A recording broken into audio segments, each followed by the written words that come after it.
Another lower ranking team comes to Portman Road. Another lower ranking team dispatched. But did we learn any more? Welcome to the Blue Monday podcast.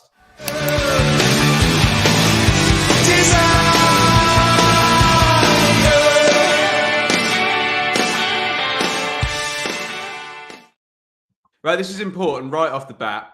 We just got on the call like 2 minutes before we had to go live. Craig's got a Popmaster book. Everyone thinks David Diamond is the king of all pop trivia. Craig, how did the quick fire round go? It was equally impressive on both sides. Actually, it was a very. It was an even. No, it was. Dave pulled some out the bag. You pulled out a Coldplay album. Oh, why have you out said the bag. that? Oh, dearie. Actually, you reached behind it and pulled out your shelf, and then his record box gave us the answer. Dearie, Coldplay, far too current for me. Coldplay. Let's say some hellos to the people in the chat. If you're listening after the fact, you can join us live on YouTube each and every Sunday. We're saying hi to Lisa, Matt, Charlie, Dan, Ashley, Jack, YouTube user, Max, John. Keep your comments coming in. We'll try and read some of them as we go, and we will definitely go in the question section. I've got a challenge for you, Craig, a challenge for you, Dave, and a challenge for everybody in the chat, because I'm prepping for this podcast, and I did the Forest Green show, Craig, a few weeks ago. Ipswich won 4-0, and we sat here and we said nice things about Ipswich put into the sword a lower ranking team, and concluded that was all great, and we would learn more at Bolton. Please tell me the narrative has moved on, because I don't want to make the same podcast. Chat, tell us how the narrative has moved on as well. Craig, elucidate. Well, I suppose. Well, I tell you what, we have learned. We've learned that our pitch is getting even worse by match on match, isn't it? It's looking terrible now. People are slipping arse over tit all the time. I think we just learned that we can do a job when we need to do a job, don't we? We just, as you say, dispatch is probably the right phrase after a sticky first 15-20 minutes. We got the job done. Just need to do the same again on Tuesday. Just worry about Bolton when it comes. Dave, is the narrative developing? I'm talking about Clark and Burns. I'm talking about Broadhead settling in. I'm talking about clean sheets. We're in a better spot than the Forest Green thing, but surely our listeners can't blame us if we're kind of stuck in the same place analysis-wise than we were, and Morecambe, really. 3-4 against these lower-ranking teams. Yeah, I agree. I think the difference yesterday, certainly difference with Forest Green, we scored very early, didn't we? Yesterday we didn't, and it was, I don't know what Craig thought, but it was awkward for 25 minutes, wasn't it? We really didn't get into gear, and they were not shy in getting the ball forward. So great, aren't they? They like to get the ball in the box. Dino don't care, does he, Dave? Wow, get it in there. I thought overall we coped with that well, and then saw that out, and then I know that's an old cliche, earn the right to play our best. Defended really well and saw it off. But yeah, certainly narrative building. I thought Clark very good, slowly growing into things. Broadhead yesterday, but there was one player that we'll no doubt get to that for me stood head and shoulders above everyone else yesterday. I'm going to read a couple of comments here because they're suggesting narrative shifts moving forward. Chris, Ben, we have moved on now because we have a bit of momentum. That is a fair point, isn't it? Mm-hmm. Philip, all three players are now gelling quite nicely. That is also a fair point. Who's this? It's Rich. The run of clean sheets is a useful narrative shift. Hate to do it, but I'm going to agree with Rich on that one as well. Matt agrees there as well. Cautiously, dare I say, it feels like we're building some important momentum. Clean sheets feel important. Right, let's get into this then, because it's one of these no-win situations, Dave, though, isn't it? Where, and again, I don't want to go over the ground we went over against Forest Green. Although this is, to your point, a bit of a different challenge because Burton will at least not just sit there and play for 0-0 and make you defend, right? No, they didn't. No, they got the ball forward for sure. They got the ball forward, like I said, as we know they do. And the opportunity, really, throw-ins, goal kicks, just from everywhere, really get it in there. So no, it was a little bit different. And again, perhaps if you're not in such a run with some momentum behind you, that we could well have struggled in. Craig, here is your team, and I suspect you're going to pick out two players to talk about, but I'll read it nonetheless. Walton in goal, Davis and Clark fullbacks, Burgess, Wolford and centre-backs, Morsey, partnered by Massimo Luongo. Burns, Chaplin, Broadhead, Freddie Ladapo starts up top. Thoughts, Craig? Yeah, obviously the two were the two changes. Luongo coming in for Humphries. I don't think anybody could really argue with that. Humphries been running on empty for a little while, hasn't he? While we've been waiting for Luongo to get up to speed. And in the substitute appearances that he's been putting in, you were hoping that he could do that from the start, which he certainly did. And then Ladapo, well, you've got no chance of choosing or guessing which central striker is going to play from one week to the next, because Hurst had his best game in a Town shirt last week and gets replaced with Ladapo, who similarly had been playing well and had been usurped by Hurst. So, yeah, and I would have probably gone with Hurst on the back of last week. But again, Ladapo probably had one of his best games for Ipswich yesterday. He was very, very good, wasn't he, Dave?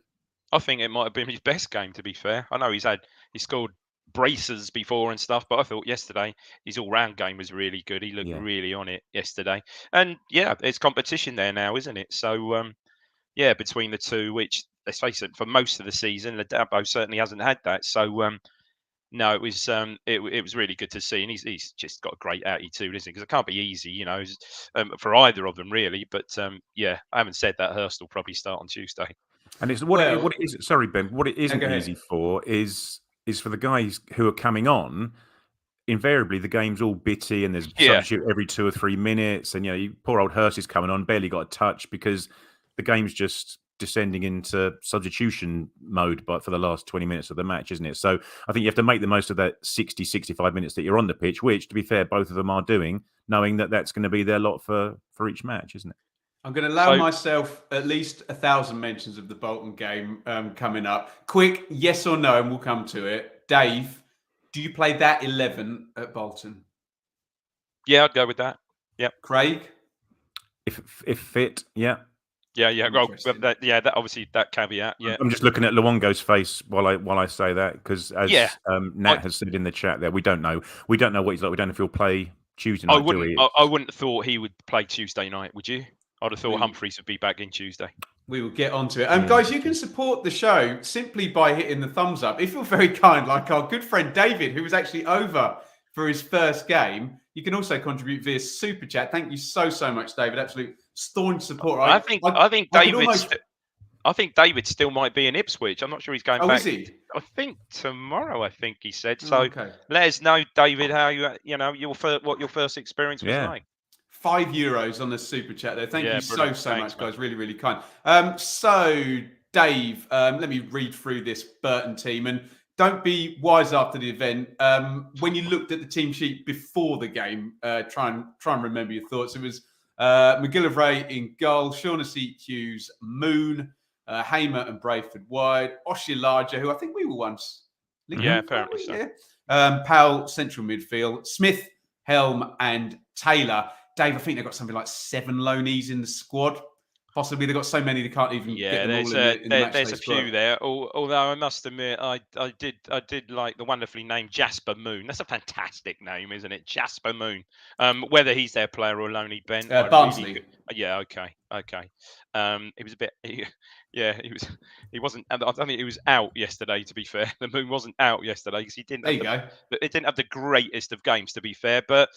Yeah, other than that, there's some experience there, a lot of experience there, certainly at right back, for goodness sake. He must have. How old's John Brayford? Probably one of these players who's younger than you think, but seemingly must be heading up to 40, but he's probably John not. Brayford is so experienced, Dave. He's only played 400 games less than Dean Lewis. There you go. So, on paper, looking at the two sides, you would have hoped for a well, as it turned out, a reasonably comfortable win. But as we said, the start of the game, that didn't really follow the narrative, really. We'll get there in a sec, Craig. Let me just do the benches. Hurst, Edwards, Harness, Humphries. Oh, Jesus Christ. It's crazy. That budget doesn't get promoted. To stop. Danasi and Jackson and Gladkey. Kirk, who's punished us before for Crewe, hasn't he? Walker, Camwer, Mustafa Karayal. Muzzy. Ashworth and Sam Lavelle. And as we expected, Craig, from what you guys are saying, Hurricane Burton did hit for the first portion of this game. Yeah, it did. Yeah, so literally from minute one, they were pressing, weren't they? Man to man. All of our goal kicks, everybody was marked, and it took us a little while. It probably took us, or took Walton, maybe 15 minutes to have the message on the pitch to say, look, you're going to have to dink it over the top of this press and get it into Chaplin, Broadhead, and Ladapo's feet, which he did very, very well, actually, in that first half once we'd figured it out. I think it was Powell was on Morsey from goal kicks, and they were just literally just suffocating us in our own 18-yard box. But the sheer number of throw-ins that we conceded was just phenomenal, wasn't it, Dave? And they were all in that exact same position, about 25 yards out on either side of the pitch, weren't they? And the guy, 7, 8, 9. I forgot. I didn't even take note. It was taking him. It was the same guy, and he was like, when it was 0-0, he was jogging from left back across the right back to hurl it in. But I've got to say, I think we coped with. There was a couple of bits and pieces. Good shout for a penalty, wasn't there, Craig? You must have had a good view of that, because I sat upstairs in the first half. My lads had my eldest lad had my ticket, and then there was a spare seat, so I went down second half when we were attacking the Sir Alf. But first half, you'd have had a great view of that. Yeah, I looked right across to the away fans, and it was across. I think it hit Wolfenden's hand, and it did hit his hand. And I suppose you could argue his arm was down by his side, but it's one of those ones that hit so hard that it actually knocked his hand back. So it's pretty obvious it did, hit his hand stroke arm. And yeah, we thought it may well have been given. We wouldn't have been surprised if it had have been given, put it that way. And then, but it's a completely different complexion on the game, doesn't it? I think that was like in the first 10 minutes, wasn't it? That the ref also, I've got to say, certainly first half, was very trigger happy with his cards, wasn't he? Every foul was a yellow card, wasn't it? Three yellows in the first 20 minutes. Clark, Moon, and Brayford. All in the book. Dave, do you want to take us up to the opening goal for Connor Chaplin? Yeah, I think it's a good goal. Well, it's a great goal. Davis, I think, receives a ball wide left, inside, I think, to Ladapo, touches it back to Morsey, touches it to Clark, who was flying yesterday. I've got to say, he pretty much was. Superb weighted ball. So it's one of these ones where Burns points where he wants it, and he just gives it to him. Great weighted Dave ball. loves it when a player points where they want. No, it's just he's always loved that. But I've got to say, I don't know about that, but up till then, but the first 20 minutes, I don't think Wes Burns had a kick. I honestly neither did Broadhead. No, honestly, Burns stood out for me. Perhaps I didn't notice Broadhead so much, but Burns certainly didn't. So this was his first real impact on the game, and gets the ball in a good position. Thought, pace. It was such a good ball. You'd think anyone's not quite so pacey as Burns, perhaps wouldn't have called it. Just catches it by the byline. I say for once, that's a bit harsh, but puts the ball back in a good area. We get a little bit lucky. I think it deflects off Hamer. I think on his heel. Kind of Chaplin's is class, and he one touch swivels on his wrong foot, on his weaker foot. He just finds a corner. Just brilliant finish, and it really instinctive. He's too good for that division, really. Every week I see him, he's just instinctively good. He's bright. He's bright. He's intelligent. He's such a good player. Yeah, great goal. Really, really good. Good move. Got a bit lucky with a sort of slight deflection off the defender to Chaplin, but great goal and needed, because we were we'd started to get a little bit of steam up, haven't we, Craig, for about 5 minutes before then? But much needed. Yeah, so it was about sort of halfway through the half, 22 to we basically had our first foray down that right hand side. I think that was the first time Burns had actually gotten the game, as you say. I think Broadhead's first bit of interest was when he got Moon booked. That was literally like 20 minutes. So we had a very quiet start, but then we just did start just to, as you said, earn the right to get into it. And as you said, Ben, at the beginning about narrative, rightly about the Clark and Burns relationship. Yeah, we'll get onto that. I'm sure it'll come up in the questions. And Craig, how vital, because let's be honest, at our worst, we've been fluffy and knocking the ball about, not getting that second goal. How vital to ping it in 7 minutes after, and you two up inside the first half against a team that's maybe already hit you with their strongest punch already. Yeah, exactly that. And this one comes from, as I was saying earlier about that press, that man-to-man press, and Walton does, in this sense, he dinks it over that press, and it was brought out of the sky by Chaplin. He's actually in the air when he brought it down. He knocks it back to Clark, and Clark just nips it over the challenge, the incoming challenge, and slides it which looked a bit touch heavy to start with, to be fair, down to Burns. And again, it's sort of almost a carbon copy of the first in that it's fed down the inside channel into Burns, exactly where we all know he likes it. And he, again, this time it's a good pullback right into the centre of the goal. Broadhead's 8 yards out, first time finish. And I was listening to, I was watching actually on YouTube. There was a Sean Deitch, one of these coaching masterclass things. There was like a little taster of it, and he was going through the 4-4-2. Why he loves 4-4-2, everything about 4-4-2. But he was talking about defending switches of play from right to left, etc. And he said one of the most difficult things is defending that. He calls it the second 6-yard box, which is like the next 6-yard box out from the 6-yard box, basically, where things are cut back from. And that's, we score a lot of our goals from that penalty spot area, from exactly that, balls being pulled back to the area. It's just so difficult to defend if, as you say, it's done at pace. If you're taking one touch to do it all, the defending team's got no chance of getting their bodies in the right place or knowing what the hell's going on. Just think what percentage of those balls get cut out as well. How often we find ourselves in those positions. Not saying so much down the left, but down the right, be it Burns, Jackson perhaps. And, the ball doesn't beat the first defender. Okay, you say it's good defending, but blimey, it's just scary how often we just with pace, we carve teams open down that road. And invariably, it's Mr. Chaplin standing in about 3 or 4 acres, 3-4 yards of space, isn't he, in the penalty spot? He's just clever in his movement, his intelligence. Well, and he's also a player that can either find the corner first time, or if not, very, very quickly set himself and then hit the shot really early, but still with quality as well. And Dave, Burton just lost it then for the third goal. This is good from Luongo, I think, because it's just so unlike us, really. I think it just takes them by surprise. I think Wolfenden standing on a free kick on halfway, whether it was an offside or a foul, I can't remember, just touches it short to Luongo just in their half. And he just sort of hits a first time. You think that's pretty aimless. Obviously looking for Burns. It pings a first time ball, sweeps a ball like left to right. I don't know, 30, 35 yard ball.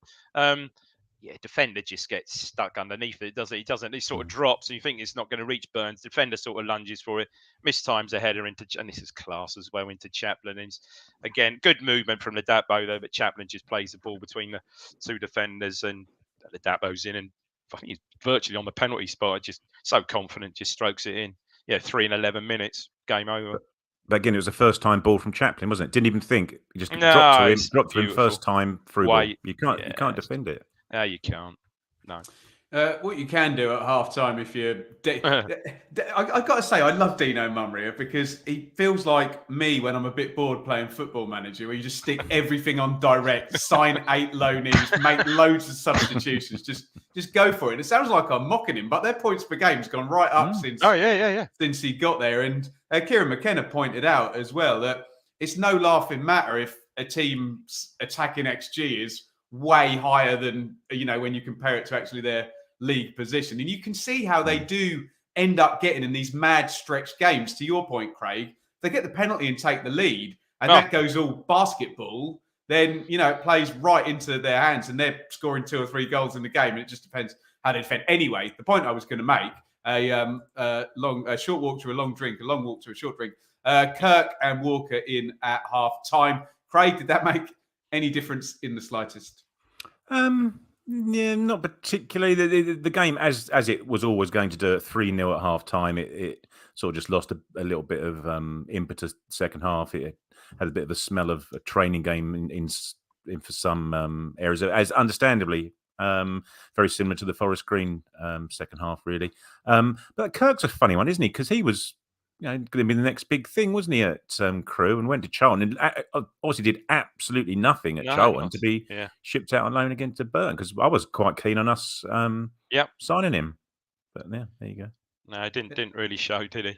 No. Do you want to take us up to goal number 4 then, Dave, on minute 69 and a second for Chaplin? And I believe that's 16 in the league this season. It's as good as well. Davis is just an all-round player, isn't he? He's very, very deceptively good in the air. It's not often you see him gets beaten in the air. And it's a long ball. I think Hughes, centre-half, plays a cross-field ball, diagonal from just in their half. He gets above his man, sort of heads it forward to Broadhead.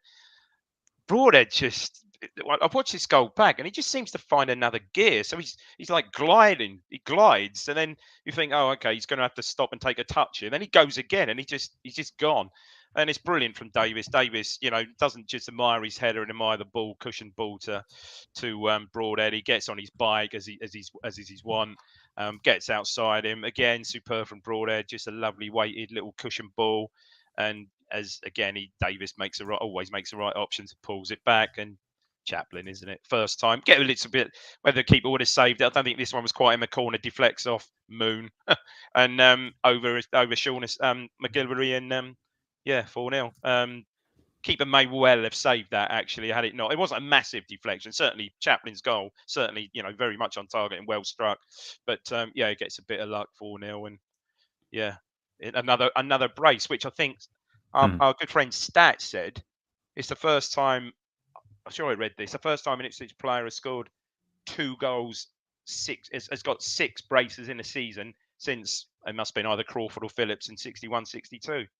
Cheers. Amazing. And 9 assists, Craig, for Leif Davis. Yeah. And as Dave said, he's just full pelt for almost 90 minutes as well, isn't he? He's up and down, up and down. Look who his manager was at Leeds. Yeah, great. Yeah, true. Very good, true. Davis. Yeah. And it's as we've said before, it's not as if he's got a Burns in front of him to take some of the workload off. He's doing that job as well. So, yeah, fair play to the data analytics team and the board, Mark Ashton's board that plucked him out of the reserves. Yeah. Did you know we're playing Bolton at the weekend? So I just thought I'd pick your brains and have a look at these substitutions and see, do we learn anything about that starting 11?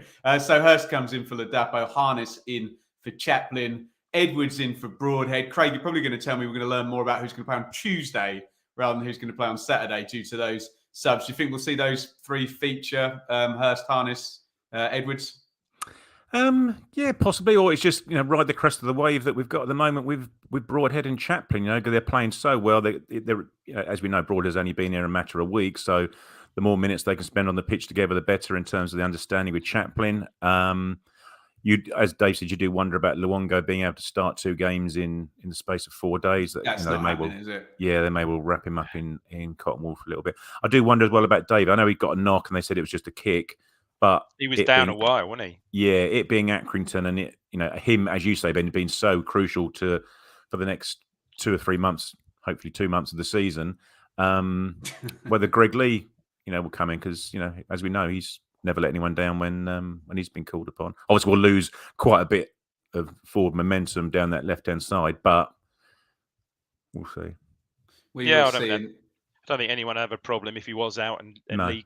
Lee came in. He's player, and I really like Greg Lee actually.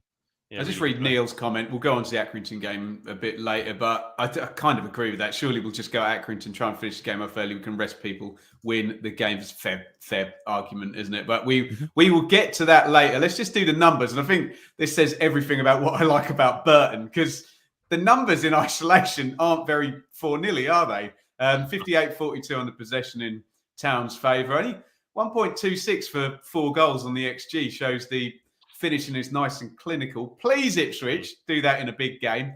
0.81 for Burton. 17-14 shot count. So let's go to Dave then. And again, tell me something you didn't tell me after the Forest Green game. What are your takeaways from... Dave, just quickly. There's no more... Other than Accrington now, there's no more of these teams to come now. Is there that are right in the sort of bottom 3-5? I think I'm right about that.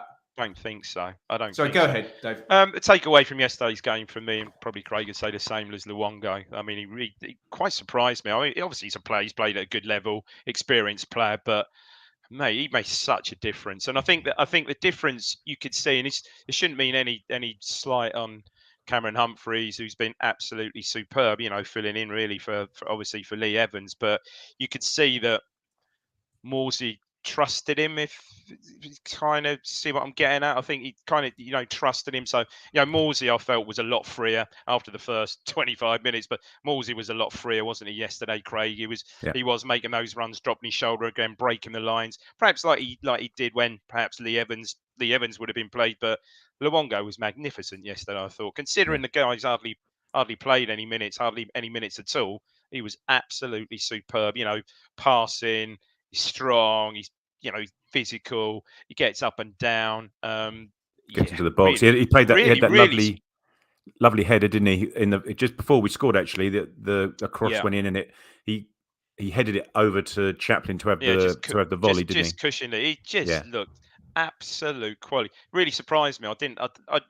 He's played at a level, good championship level, very experienced, as I said. But yeah, he really surprised me yesterday. He made such a difference. And like I said, you could see that perhaps it's more and again, it's not no detriment to Humphreys, more the physicality side of it, the physical side that you could see Morsey sort of trusted him as such. And yeah, he was brilliant yesterday. Certainly, I thought, Chaplin was superb. A lot of shouts for man of the match yesterday, but I thought Luongo was absolutely brilliant. And also, he also knows that Luongo is going to be where he needs him to be, not just from a physicality point of view. They played a similar amount of games, I'd imagine, in the championship, for example. So, Morsey hasn't got to keep one eye or look over his shoulder to see where his centre midfield partner is. He knows, trusts him implicitly, same as he probably would do with Don Ball if Don Ball was in there, like he did, as Dave says, with Lee Evans. Hence, did I see we had 7 players in the team of the weekend? Is that right? Did I see that? Six plus McKenna, wasn't it? I think who scored algorithm or whoever they get their data from. Like Wolfenden was one of them, I think, which is a bit of a strange one. Yeah, that kind of surprised me. Davey must have made a load of passes. Blocks. He did blocks. He certainly did blocks. He certainly did. Tell you what, Burgess was good again yesterday. He stood up again, didn't he? He's really, really growing into that role.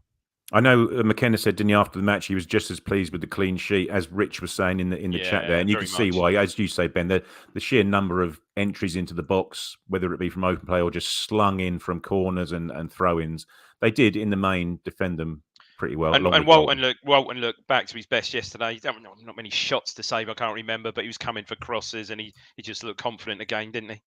Yeah, he did. Right, guys, we are going to get into the happenings in League One, and then we're just going to spend a bit of time on this week coming up, because I may overhype it in my YouTube comment, but this is a massive midweek catch-up, and then Saturday coming up. And not to put too fine a point on it, it could either be much more in our grasp or much further away, depending on the next 2 games, particularly with what Plymouth are up to. First of all, though, ITFC women up to second after beating Plymouth 3-0. Rich says don't have the same issues as the men's team.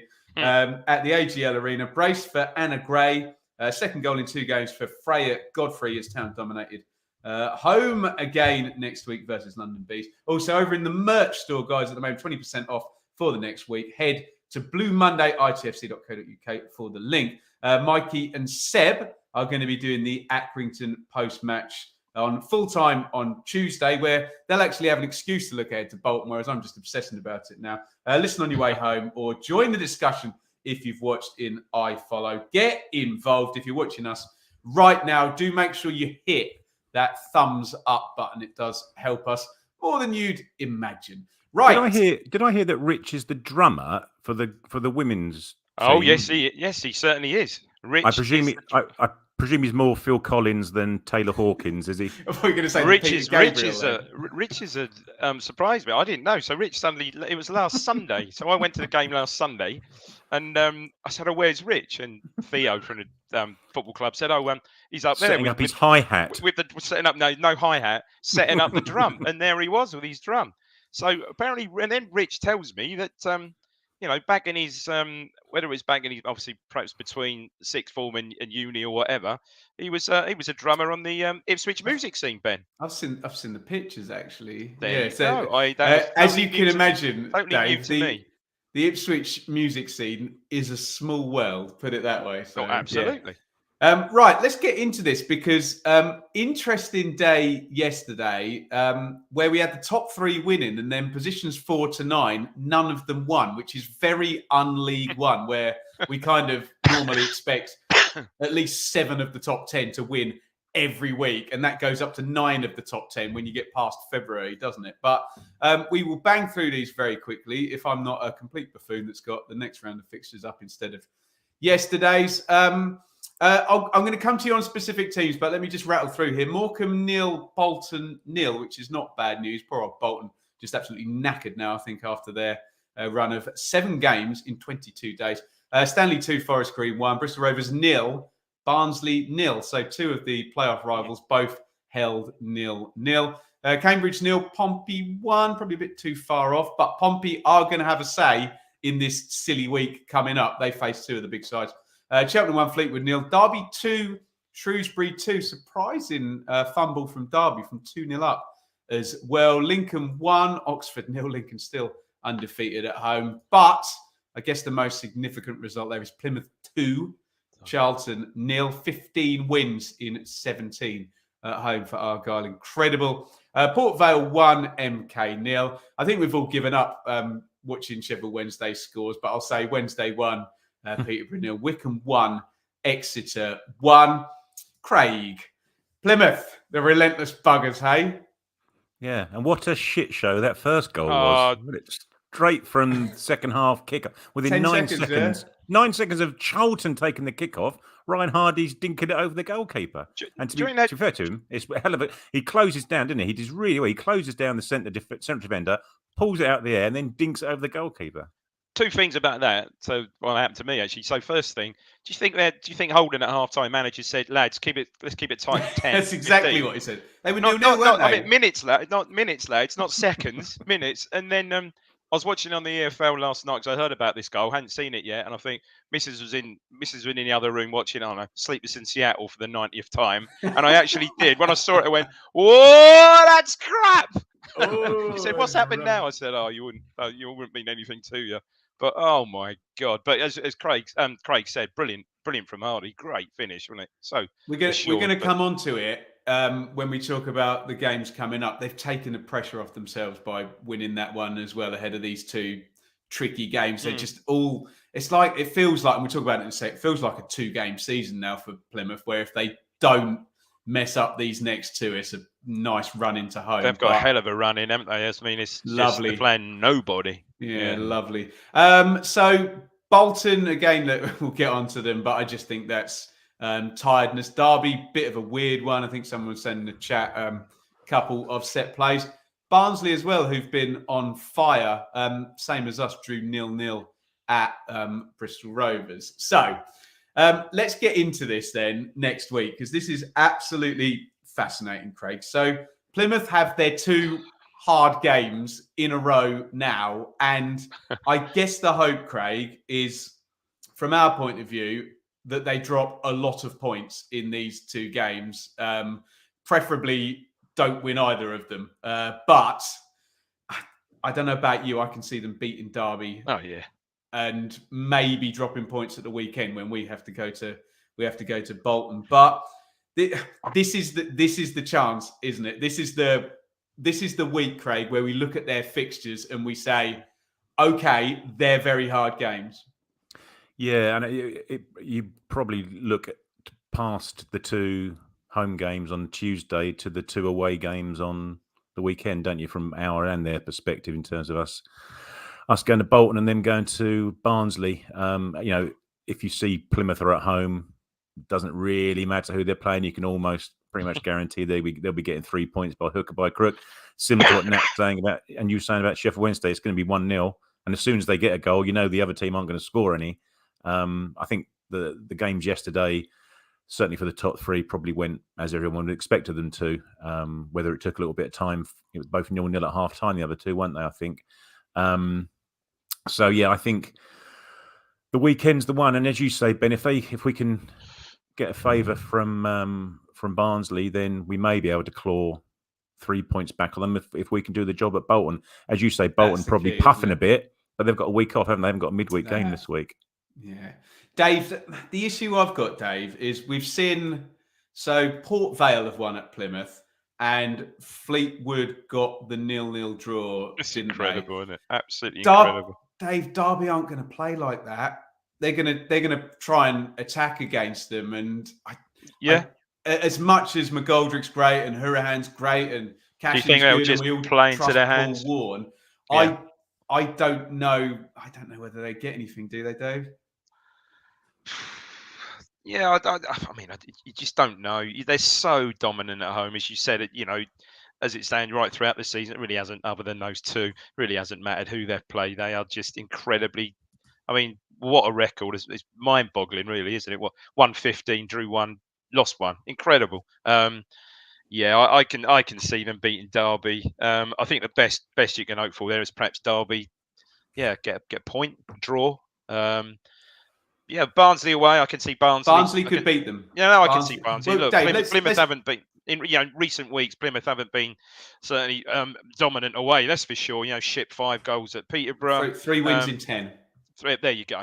So, Dave, let me stop you there. Sorry, buddy, to interrupt you because I always tell you off for interrupting me. But here's the Barnsley run, and they only for the last 7 years, mate. Don't worry. Barnsley are the really interesting one because they've got the games in hand, haven't they? And okay, Pompey are improving under John Mousinho. Barnsley are very good at home as well. I think they've won 7 and 8, 8 and 9, something like that. We've got to go there as well. And they're very look at Barnsley's run though. Look, Pompey, Plymouth, Wycombe nuts. away, Wednesday at home. I will be at that game actually, and then us as well. Craig, is there any chance Barnsley take 2 points per game from that entire run, and all of a sudden up they go, thus sucking back Plymouth in on our behalf? Just stick a grenade underneath the top 5 teams in the division. Yeah, well, it is in their hands, isn't it? As been saying, But yeah, crikey, to have those 4 games at home in the space of, I don't know, what is it? They're two good and a at half weeks? home, and Mike Duff at Cheltenham loved a winning run, didn't he? Yeah, and they score goals, don't they? Well, they have been on a bit of a decent before the weekend. They didn't score any. That looked like from the highlights, it looked like a turgid whole game, similar to the one we had. Yeah, that I witnessed down there before the drive home in the fog a couple of weeks back. So yeah, well, as I say, we keep saying, don't we? Well, we'll know a bit more in a couple of weeks' time, and then we'll get to the end of Barnsley. We'll say, well, a couple of weeks' time, we'll know a little bit more.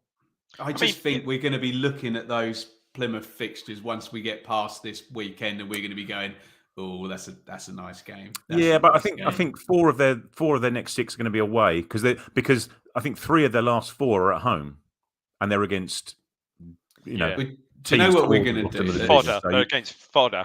Yeah, you can pretty much guarantee fodder. They're getting at least 9 points in their last 4 matches. So you need to be above them before then, I would have thought. Can I just bring this up, Dave, real quick? Yeah. So this is the Plymouth run. So they've got Derby and then Barnsley away. That's tricky. And then look at this.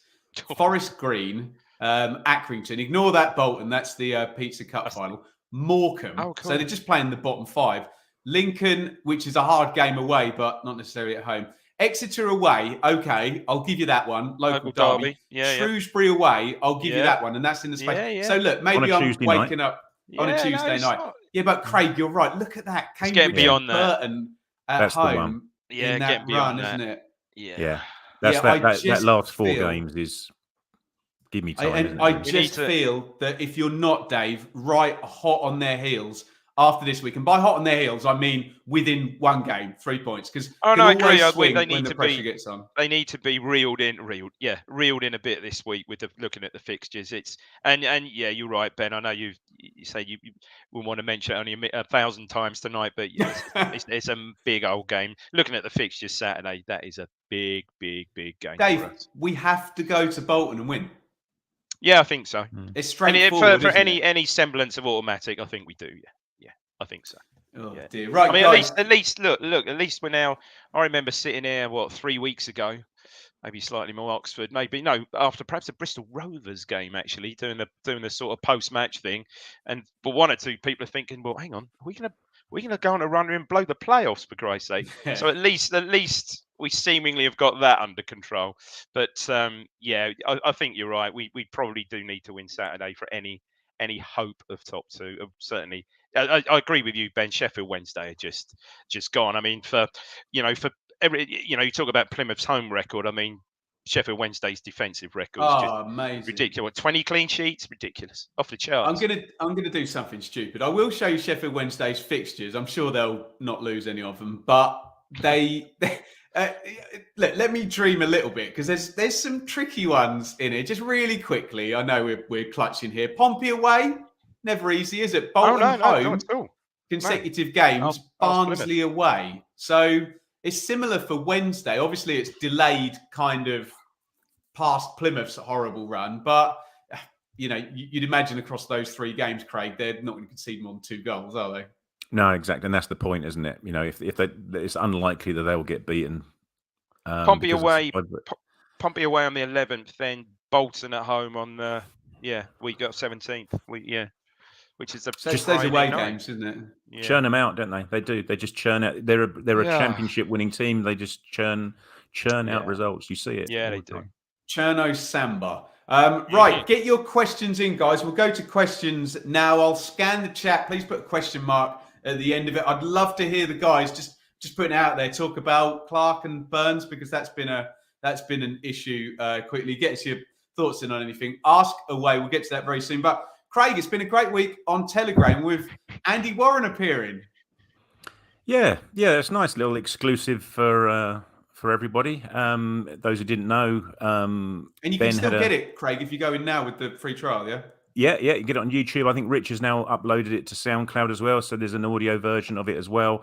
And it was referenced on the Kings of Anglia podcast. What did they say? It was in glowing terms. It was referenced. Did I get buried? It's caused some friction, I believe. Oh, good. I love that. I'm here for that. Kings of Anglia towers. Friction. But no, it's absolutely brilliant. And as ever, as we say every week, in terms of the chat in the match day chats and the academy that Joe predominantly finds himself in, and the women's team chat and general football this afternoon, it was going a bit mental when Liverpool handing Man U their backside on a plate for the second half at Anfield. It's getting quite lively. And what I've found actually is I'm now logged on to the Wi-Fi at Portman Road, so I haven't got any problem with mobile signal during the match. So I'm on there at half time. Irritating everyone during the game, yeah? Yeah. No, because when we went to the youth team game, I got on the Wi-Fi, and it's automatically logged on now. So I've got like 100 meg in the ground. So if people want to chuck me a few quid, I might be able to find the Wi-Fi code for you. You can hotspot them then, can't you? Lovely stuff. Do join us on Telegram. Obviously, follow on Twitter. Most importantly, subscribe here on YouTube. Get yourself in to these live streams. They are very fun with your interactivity. Right. Keep the questions coming. We'll try and get the guys to answer as many as possible. Zorak, Dave. Thoughts on Clark bringing back the Chambers fist pump? Yeah, I'd left. I didn't notice that. I just left before then. But fair play to him. And I think he got a Chambo like on Twitter as well, didn't he? So I saw. So that's kind of nice. Excellent. And local lad. So yeah, why not? Centre back, right back, yeah. Brilliant, Works, doesn't it? Brilliant to see. Yeah. Craig, this is Martin. Anyone else surprised that Morsey wasn't taken off at half time? Yesterday's with 3-0 up. We can't do without him at Bolton. Yeah, we were talking about that actually. Exactly that same conversation at half time. But then someone pointed out, well, yeah, but Luongo's unlikely to last the full 90, given he's only just come back. So what we have learnt we can do with Morsey over the last 8, 9, 10 games, whatever it is sort of rely on him not doing anything silly and getting booked. When's the yellow card amnesty, Craig? Shrewsbury, I don't know. I'm making this top of my head, but yeah, I think it may be the end of the month. He's got another 3 or 4 games, maybe. So. But someone was saying, I think maybe Stuart Watson was saying that he did something similar at Wigan, in that he'd reached the point of no return with one booking would signal two more and return matches, and never had to go away. He basically, and then once that amnesty had gone, he clattered someone and got booked. Yeah, I love it. So no, we thought exactly the same thing, but when you think of it logically, it's probably more likely that Luongo go off for the fitness reasons. Dave, what about Romeo? What about the pigeon? No one's mentioned the pigeon. What's he talking about? I wasn't. There was a pigeon. There was a pigeon on the crossbar. Yeah. There was a pigeon on the crossbar up the Sorrel end, wasn't it? Yeah. It would not move. We had shot. I think we scored the goal. Yeah, we did. Yeah, Chaplin scored the goal, and it just. I don't think it was well, poor thing, because when the guys are he's there for like half an hour, and the guys are putting the nets away and like pulling up the nets, and eventually, like one of them It was Lenny Pidgley. I made a comment. Oh, well, I was just going to say, chat, name the pigeon. Yes. Yeah, Name Lenny. the pigeon, chat. You're not allowed to say Lenny Pidgley. Lenny though. Pidgley. And eventually it drifted off and it went up into the cobble stand. It only just sort of made it above the executive boxes. I can't remember. If there's a Portman Road cat, it'll be a very fat Portman cat. Road cat. Fat Yeah. cat. I don't think. Lenny. Eric, we're gonna hold that question. Could Stanley be a banana skin? We'll talk about Accrington Stanley in a minute when we've done the questions. Rich, what's the story of DD's shirt hanging up? And quickly, just describe for those people listening on pod. It's an old Punch Green King training shirt from circa 2000, I think. No, maybe before that. About, I don't know, 98, 99 that I acquired. Very nice Who was number 39, Dave? I have no idea. Oh, okay. But someone will tell us. Nick, I'll take this one. Ipswich must have one more game on TV coming. So Sky have done up to the second last batch of games, and I do understand why we're not on. To be honest, I think if we're still in the mix, one of our games will possibly be on in the last. They've done all Easter, and I think the last few will all be arranged. Playoffs will be on, won't they? Stop it, Dave. Craig. Norman, are Evans' days at the club numbered? Well, we don't, Norman. We don't endorse that. Players don't get injured on purpose, but we'll ignore the second bit. But are his days at the club numbered? Made a biscuit. Dave, don't read it. What sort of biscuits would there be? Like a Stop water it, biscuit, you two. Players don't get injured on purpose. It's unfair. They need to be patella-shaped biscuits, wouldn't they? So I will mute you. I will rich mute tea. you, Craig. Cream crackers. Oh, no, they're square. What is going on? Oh, I don't know. It's got to be a water biscuit or a rich tea. On behalf of the podcast, I'd like to apologise to Lee Evans, who's made excellent efforts at Ipswich Town and doesn't deserve this level. Probably a bit too sturdy, aren't they? Digestive. Hobnob. Moving on. Sorry, Norman, you're not going to get your question answered. These two buffoons are refusing to I answer. I will mute you if you go down this road. Answer properly, Craig. You're in trouble now. I do wonder whether, yes, having seen Luongo, and not necessarily that Luongo will be playing, but what he can add from and Joe's mentioned it himself in terms of being a bit more agile in the centre midfield. You've obviously got Ball, you've got Kamara, in the wings as well. It may be that you can't rely on.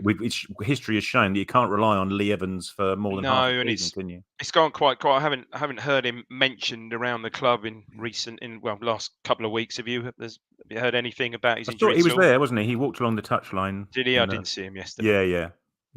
Yeah. Dave, Lisa, with Massimo playing, do you think Morsi is likely to get yellow cards? It's probably not a bad shout because he has got that Morsey-like physicality about him.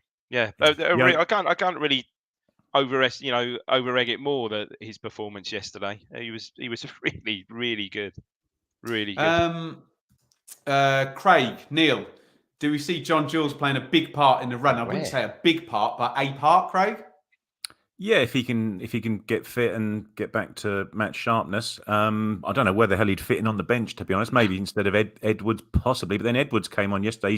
He's getting some games from the bench, isn't he himself, Kyle Edwards? And he is a little bit different to anything else we've got. Maybe it's Harness's position on the bench that's under threat, or Jackson, potentially. And you've got, obviously, Camera played for the 21s, didn't he, on Friday? He's not teasing me anymore. Dave, Max, do we think Clark passing the ball to space encourages Burns to use his pace again, results his assists returning? Finally, someone's asked about Clark and Burns. Yeah, I think so. Clark's certainly grown into that role. He's a really good athlete, isn't he? Gets up and down, quick, obviously. Got a pass, good way to pass. No, it really did seem, yesterday 2 or 3 times it was almost like watching Donatian and Burns from last season, which is obviously very much credit to Clark. So I just see him getting stronger and growing into that role. He looks you can see why they've signed him proper player. We were saying before the match that it's probably about because he's had a few quiet games, Clark, and he came off the bench, didn't he, at Bristol Rovers and played on the left. But yesterday he was good, and as you say, Dave, he's got the athleticism. He's strong. He's quick as well, isn't he? He loves to tackle. If they can just add just a little bit of subtlety to his game, then he's going to be a hell of a player, isn't he? And he played left when Davis went off. He shuffled over to the left yesterday, didn't he? Yeah, that's right. And as was said there in the question, exactly that. 100% agree. He was passing it into space, and he was passing it into space the last home game, wasn't he, Dave? But Burns was for some reason on his heels. On his heels, yeah, he was. 2 or 3 that times. was funny. Great to see Burns having a good game yesterday, wasn't it? Oh yeah, he was back at it yesterday. Craig, now don't ruin this for yourself. I'm going to give you executive privileges here to name the pigeon. You've got 3 options here: Speckled Jim, Jason Pigeon. I don't want to push you towards one, but I like that. And Percy Pigeon. So Jason, Jim, or Percy? Well, it's Percy Pig, isn't it? If you're going to name an animal Percy, unfortunately, it's Peppa Pig, really, from where my vantage point. Yeah. Well, I'm unfortunately, being a massive Blackadder fan, I'm going Speckled Jim. Speckled Jim, there it is. The pigeon has been named, and we will move on to. That was your question, actually, Craig. I'll go back to Dave now. Dave. For the record, I'd have gone with Speckled Jim as well.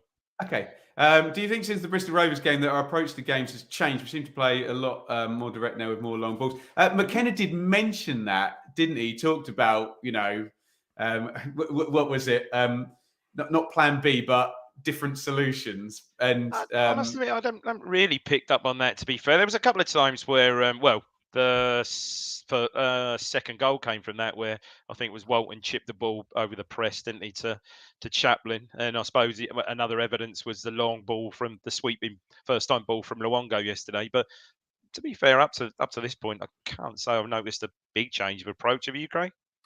I don't know whether it was, as we were talking about earlier, it's just not necessarily doing things being more direct, but just doing things a lot quicker. First touch, it was more direct in terms of our speed of play rather than our length of play, if that makes sense. Yeah, sure. I think we're probably all saying the same thing. Craig, how many weeks do we think before Kamara would be ready for 30 minutes as a sub? Oh, 2, I'd have thought, wouldn't it? If he's already playing for the under-21s and getting a few minutes under his belt, I imagine they'll try and do similar in the next week or so. But yeah, it'd be interesting to see again, as we were talking about, when John Jules becomes fit and gets on the bench. Then Kamara, I suppose, the obvious one is Humphreys, but they're completely different types of players, aren't they? Kamara's more of a marauder from what we've seen and what we saw him at Plymouth than Humphreys is. So it's just another option. These are the days when you want 9. Who'd have thought it? 9 substitutes to choose from rather than just the 7.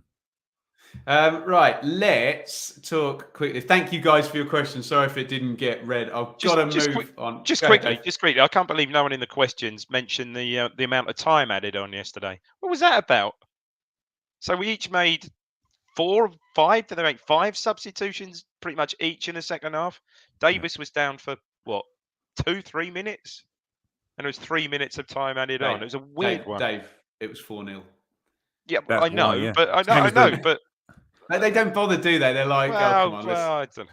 Let's all As go we were saying home. about the Liverpool Man U game, wasn't it? 7-0, and they gave 3 minutes, I think it was in that match. Can I just so say 7-0? That's like this is an old wives' tale. There's nothing in the laws Yeah. that mentions substitutions and goals in terms of stoppage time. True. All it says is stoppage time is at the discretion of the officials. It's just become this 30 seconds a sub, and it's literally not mentioned. Well, I think it was and also perhaps it was the World Cup that's influenced people as well. Can I do a name drop, Dave?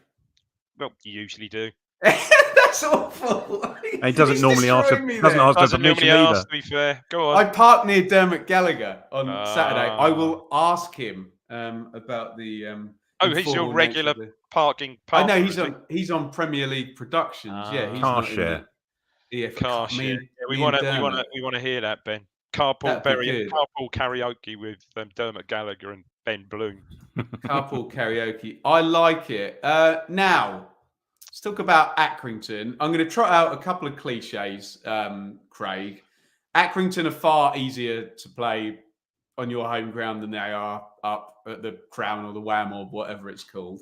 A lot of people are going to tell me, like they did about Burton, that Accrington are, quote, in form because they have 7 points in 3 games. Let me tell you, yesterday they were 1-0 down against a not very good Forest Green side, and then a red card changed the game. And in the Shrewsbury game, since then, retrospectively, I believe we've had a red card given to Accrington. So it's a little bit fortuitous, their last couple of results. Obviously, they went deep in the Pizza Cup as well and lost to Bolton. I know we've had questions.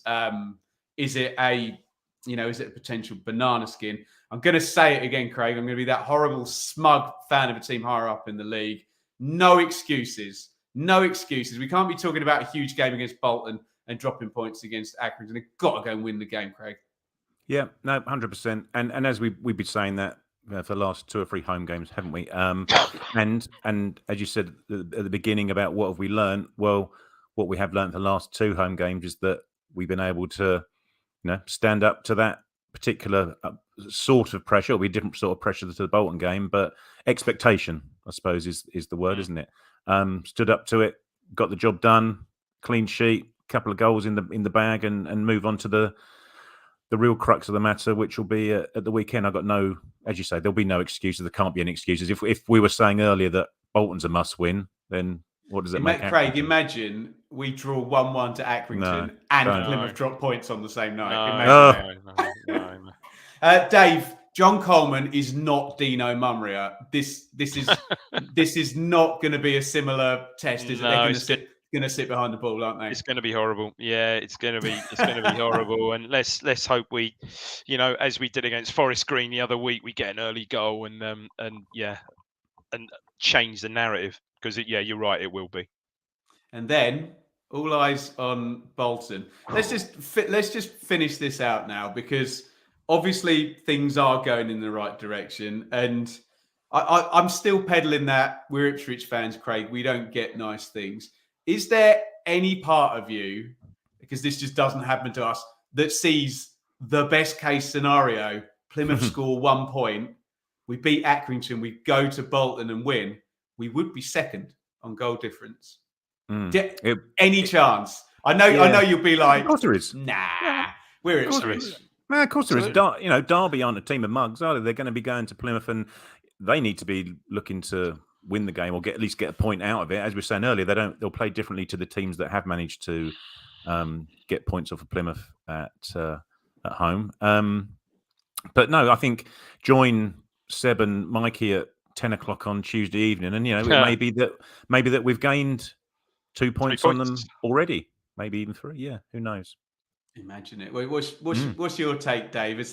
I see fans of other teams, and they have these weeks where everything goes for them. Can we please have one of these weeks?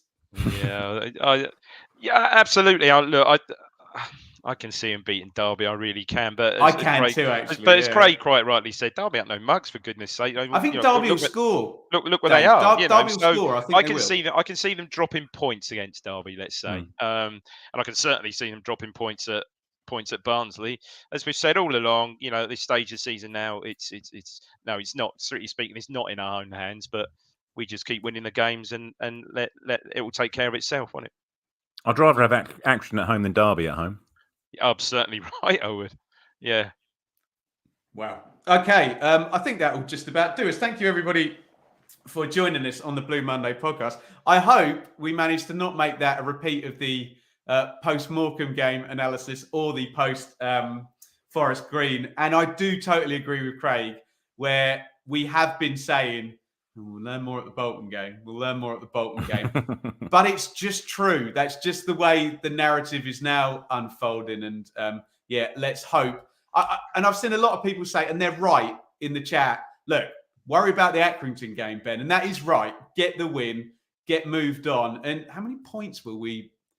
Are we nearly back at 2 points per game now? How many points? 2 points off, aren't we? 2 points off. Bring up the league table really quickly. We're just about there. If we win against Accrington, we'll just about be there, won't we?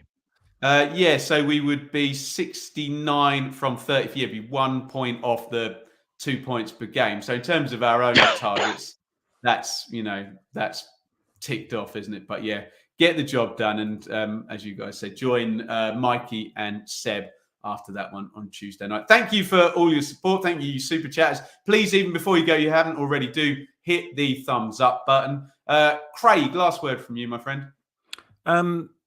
Just say let's get Accrington out of the way. And I'm thinking about it, I'm looking more of a Cornish wafer actually, rather than it's got a little bit more substance to it than a water biscuit, but not as much as a digestive. Yeah, unless of course a digestive's been dunked, of course. Lewis A wet Dunk. digestive, yeah. It's got very good Dave, substance to last it. word from you with less disrespect than Craig has No, shown. absolutely. I'll reiterate what Craig said. Let's take care of Accrington, and come on, bring on Bolton. Guys, you're all legends in the chat. Do join us across on Telegram as well. Exclusive hour with EADT's Andy Warren, and no doubt more good stuff to come. And yes, I'm going to echo the lads' thoughts there. Let's get Accrington ticked off. Who are they? Exactly.